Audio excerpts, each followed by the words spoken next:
자, 여러분 안녕하십니까? 여러분 우리 이번 시간에는요 간평사 경제학 2012년도 기출문제 31번서부터 35번까지 풀어보도록 하겠습니다. 자, 31번 한번 볼까요? 마찰적 실업의 원인을 모두 고른 것은, 여러분 실업에는 두 가지가 있습니다. 크게 실업의 유형에는 하나는 어떤 실업이 있어요? 비자발적 실업이 있죠. 나의 의지와는 상관없는 거야. 나는 취업하고 싶은데 취업이 잘 안 돼. 여기에 해당하는 게 뭐가 있냐면 경기 침체로 발생하는 실업이 있죠. 그래서 경기적 실업, 네, 이렇게 있고, 또 하나 뭐가 있어요? 구조적 실업도 있습니다. 그래서 산업 구조가 바뀌어서 발생하는 실업이죠. 이런 구조적 실업 같은 경우는 좀 이게 해결되려면 좀 시간이 걸려. 경기적 실업이라는 것은 경기 불황 때문에 발생하는 것이죠.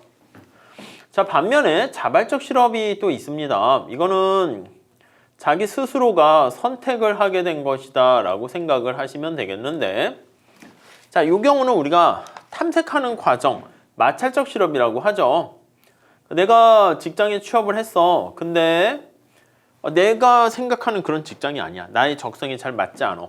그래서 좀 더 나은 직장, 나한테 맞는 것을 탐색하는 과정에서 발생하는 실업 해서 이게 이제 탐색적 실업, 마찰적 실업 이렇게 나와 있고, 우리가 여기 나와 있는 이러한 자발적 실업 같은 경우 요거는 뭐 괜찮은 거지. 그래서 우리는 이거는 문제가 될 건 없고, 오히려 문제가 아니고 오히려 이게 자기 스스로 탐색하는 과정에서 발생하는 실업은 오히려 사회에 윤활유 역할을 하기도 한다라고 보시면 되겠습니다. 자, 우선 첫 번째 1번 보시면, 네, 노동자들이 자신에게 맞는 직장을 찾는데 탐색하는데 실업, 요게 기억 맞는 얘기죠. 기억이네. 오케이. 니은, 자, 기업이 생산성을 제고하기 위해서 시장의 균형 임금보다 높은 균형의 임금, 그러니까 시장의 임금보다 높은 균형 임금, 효율적인 임금이라고 얘기하죠. 그래서 이렇게 제시를 하는 거야. 그럼 사람들로 하여금 더 열심히 일을 하도록 유도하는 것이죠. 그래서 효율성 임금, 효율적 임금 이렇게 얘기합니다. 자, 이거는 우리가 자발적 실업이라기보다는 뭔가 기업들이, 특히 세케인작파에서 얘기하는 거죠. 세케인작파에서 뭔가 사람들이 최적 선택하는 과정에서 발생하는, 어떻게 보면은, 네, 실질 임금의 경직성, 이걸 얘기하는 거죠. 실질 임금 경직성 얘기하는 거예요. 이때 이제 당연히 정부가 개입할 수 있는 게 바람직하고요. 마찰적 실업과 관련한 자발적 실업은 고전학파 주장이잖아.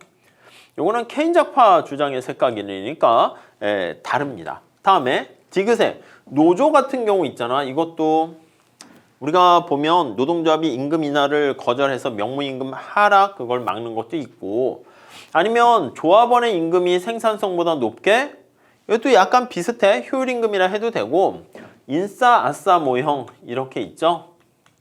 인사이더, 아웃사이더 모형, 아싸 모형으로 우리가 볼 수 있어요. 인싸가 뭐야? 노조에 가입한 사람, 아싸가 노조에 가입하지 못한 실업자.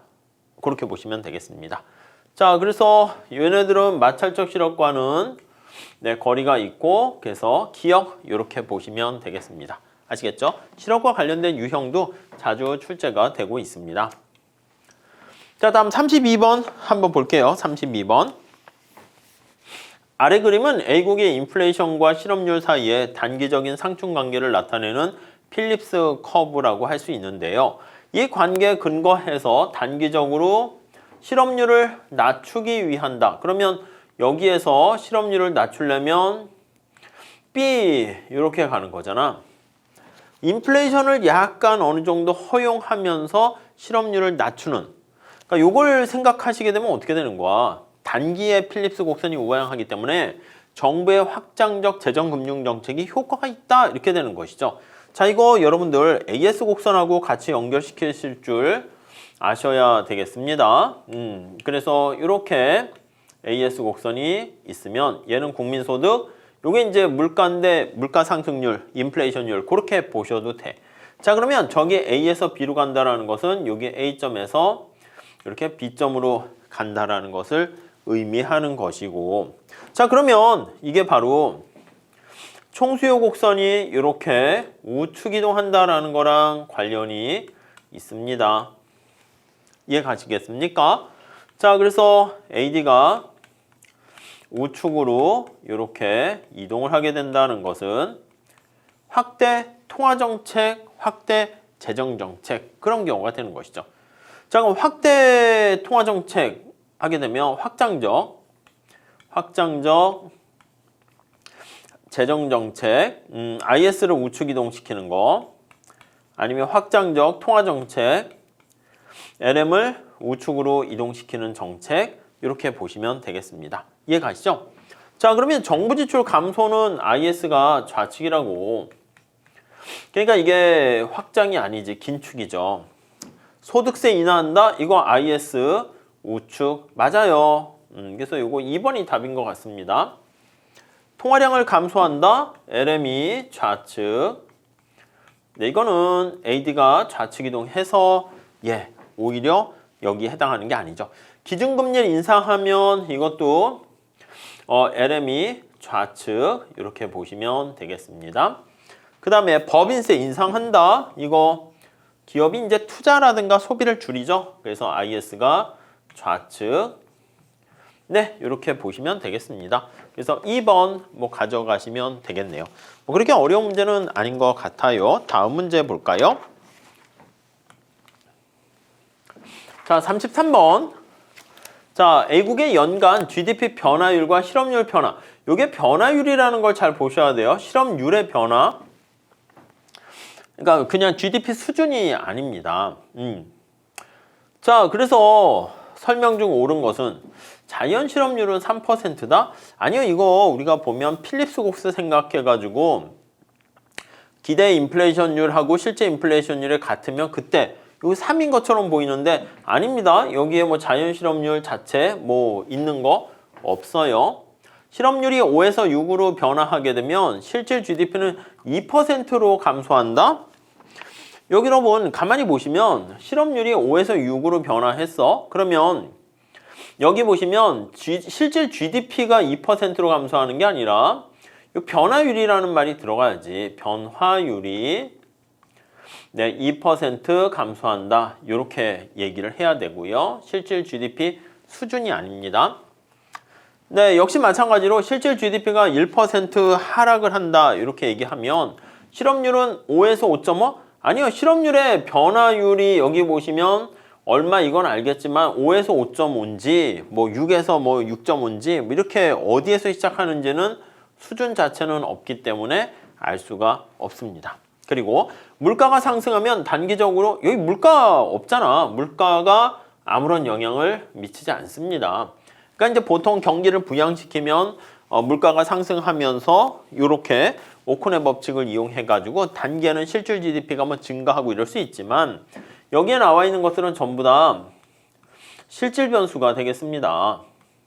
그러니까 물가와 관련된 것들은 명목 변수니까 여기 영향을 안 미치게 되고요. 실업률이 변하지 않을 경우 실업률이 안 변해. 그럼 실질 GDP는 어떻게 됩니까? 실질 GDP의 변화율은 요것만 남잖아. 그러니까 변화율 자체로 썼으니까. 그러니까 실질 GDP는 3% 변화율이니까 증가한다. 뭐 요거까지는 무난한 표현인 것 같습니다. 그래서 변화율과 그리고 수준 자체 이렇게 보시면 되겠어요. 요거를 식으로 다시 쓰면 어떻게 돼? GDP 변화율이니까 이렇게 돼 있는 거야. GDP 변화율은 됐죠? 여기 3%에다가 빼기 2에다가 실업률의 변화니까 실업률의 변화율 이렇게 돼 있는 거야. 그러니까 우리가 GDP 수준과 실업률 수준을 물어보는 게 아니라 여기 나와 있는 것처럼 GDP의 변화율과 여기 나와 있는 실업률의 변화율 그거를 우리가 나타낸 것입니다. 오케이, 그 정도 보시죠. 다음 볼게요. 자, 34번 한번 봅시다. 34번은 요게 테일러 준칙이야. 그래서 요게 명목이자율이거든. 명목이자율을 어떻게 조정을 해야겠는가 이겁니다. 파이가 인플레이션율이고 파이스타는 목표하는 인플레이션율 이렇게 돼 있어요. 기본적으로 명목이자율은 어떻게 조정합니까? 라고 하면 경기가 과열되는 조짐을 보이면 어떻게 해야 됩니까? 하면은 명목이자를 올린다 이거. 언제 경기가 과열됩니까? 여기 나와 있는 물가 상승률이 올라가는 거야. 우리가 생각했던 목표하는 물가 상승률보다 올라가거나 또는 경제가 이렇게 과열되면 이게 Y스타가 총생산 갭이고 Y스타가 잠재 GDP잖아. 그러니까 잠재 GDP보다 실제 GDP가 더 큰 경우 이런 경우입니다. 이해하시죠? 그래서 여기 나와 있는 것처럼 경제가 과열돼서 물가가 상승하거나 국민소득이 잠재 국민소득보다 커지게 되면 이때 경기가 과열되는 상태가 되는 것이고 이랬을 때는 명목이자율을 올려야 된다 이렇게 보시면 되겠습니다. 자, 이랬을 때는 명목이자율을 올려야 된다. 네, 이해 가시죠? 자, 1번 봅시다. 자, 여기 목표하는 인플레이션율이 낮아지면 물가를 낮추려고 하는 거야. 이 물가 목표하는 인플레이션이 낮아지면 얘가 낮아지니까 이 마이너스잖아. 그러니까 우리가 지금 상황이 더 과열되는 거죠. 그러니까 결국 이게 뭐냐면 얘가 내려가거나 얘가 올라가면 그러면 당연히 이거를 과열된 거니까 인상해야 된다. 이렇게 보시면 되겠고요. 오케이? 이해되시죠? 다음 두 번째. 실질 GDP가 잠재 GDP보다 더 큰 경우 이것도 과열된 거 아닙니까? 과열. 지금 여기 말씀드린 것처럼 이게 과열이 된 거야. 이해 가시죠? 그래서 이제 1번에 나와 있는 건 이제 요것도 얘기한 것이고 요거. 얘가 낮아지거나 목표가 낮아지거나 실제 인플레이션율이 올라가거나 잠재 GDP 대비 현재 실제 국민소득이 올라가면 과열된 거니까 인상해야 된다. 자, 총생산 갭이 제로고 총생산 갭이 요겁니다. 얘가 제로야. 제로가 되고 인플레이션율이 3에서 4%로 1%포인트 올라갔습니다. 명목이자율 어떻게 해야 되게? 여러분 이거 식을 한번 세워볼게요. 이 식을 다시 한번 써봅니다. 자, 다시 한번 써봐. 그럼 어떻게 돼? 저거 i는 그냥 풀어서 써볼게요. 0.05 플러스 파이 요거 0.5가 1, 2 풀어서 써볼게요. 더하기 0.5의 파이 마이너스 0.5의 파이의 스타 됐죠? 그 다음 이 뒤에는 플러스 빵 제로가 된다고 그랬어요. 자, 그럼 이걸 다시 한번 정리하면은 자, 여기 부분을 보세요. 인플레이션이 요거 더하면 1.5 파이 이렇게 되는 거잖아. 그래서 우리가 여기 나와 있는 것처럼 인플레이션율이 이렇게 물가 상승률이 3에서 4로 1% 상승하게 되면 그러면 여기 나와 있는 명목이자율은 얼마나 올라가야 돼? 1.5만큼 올라가야죠. 1.5%만큼 상승해야 된다라는 것을 알 수가 있습니다. 그래서 명목이자율은 여기 1.5 해야지 0.5 그래서 틀렸습니다. 이해 가시죠? 자, 그 다음에 인플레이션율이 목표치와 같고 이게 가로 안에 부분 빵이고 실제 GDP가 여기 보시면 잠재 GDP랑 빵 이렇게 똑같으면 여기 주어진 정보로는 뭘 할 수 있어요? i는 0.05 플러스 파이 요거만 남게 됩니다. 이해 가시죠? 자, 그러면 여길 잘 보세요. 얘가 명목 이자율이 되는 것이고 얘가 인플레이션율이 되는 거 알 수 있어요. 그럼 여기 명목 이자율에서 인플레이션율을 빼면 이게 실질 이자율이죠. 그러면 0.05가 된다. 이렇게 보시면 되겠습니다. 이해 가시죠? 그래서 실질 이자율은 5%가 된다. 맞습니다. 다음 인플레이션율은 목표치와 같고 요 가로 안에 이 부분이 빵이고 생산 갭이 0에서 1%로 상승했다라고 하면은 중앙은행은 0.5만큼 마이너스 되는 거잖아. 그러니까 0.5%포인트만큼 인하한다. 예, 오케이. 맞는 표현이 되겠습니다. 아시겠죠? 이 테일러 준칙도 자주 출제되니까 여러분들 잘 좀 체크 정리하셨으면 좋겠습니다. 자, 다음 볼게요. 35번. 자, 실물 경기 변동 이론에 대한 설명으로 옳지 않은 것은 우리가 경기 변동은 이제 원래는 경제가 어떤 상태가 불안한 거잖아. 균형으로 가지 못하게 되는 거예요. 불균형이라고 볼 수 있어요. 이게 이제 원래 전통적인 케인즈 생각이죠.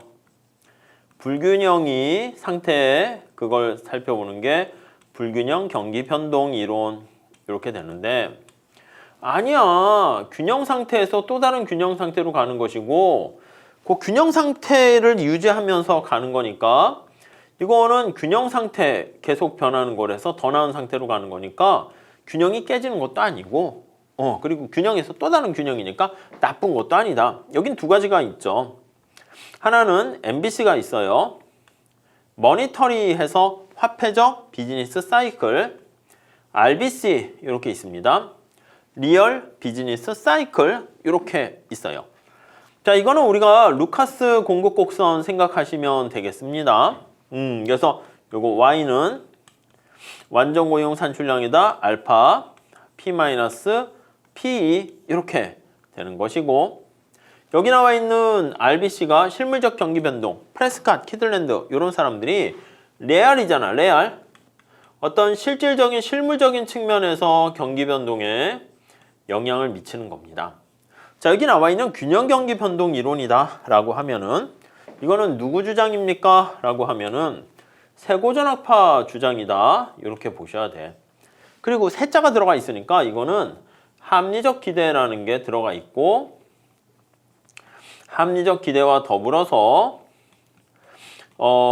효용극대화, 이용극대화라는 최적화의 원리가 여기 또 깔려 있는 겁니다. 이걸 전제로 깔고 들어가는 게 새, 뉴 이렇게 되는 겁니다.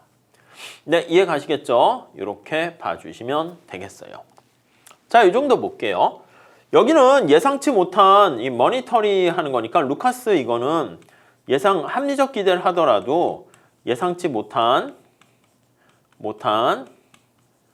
화폐적인 충격이 영향을 미치는 거죠. 화폐적인 어떤 충격이 영향을 미치는 것이고 이건 실물적인 측면에서 얘기하는 겁니다. 그래서 기술 충격 같은 거 강조하고 노동시장, 이거 실물시장을 얘기하는 거잖아. 항상 균형입니다. 균형 경기 변동 이론. 경기 변동은 시간에 따른 균형의 변화로 나타내는 거 알 수가 있고요. 불경기 상태에서도 생산의 효율성은 달성됩니다. 오케이. 자, 생산성은 경기 역행적이다? 아니죠.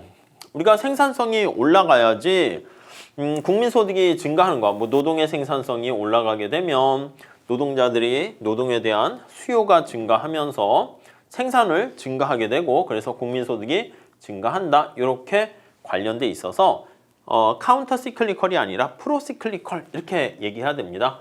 답은 5번 이렇게 보시면 되겠습니다. 이해 가시겠죠? 자, 이렇게 정리 잘 하시고요. 다음 시간에 36번서부터 풀어보도록 하겠습니다. 감사합니다.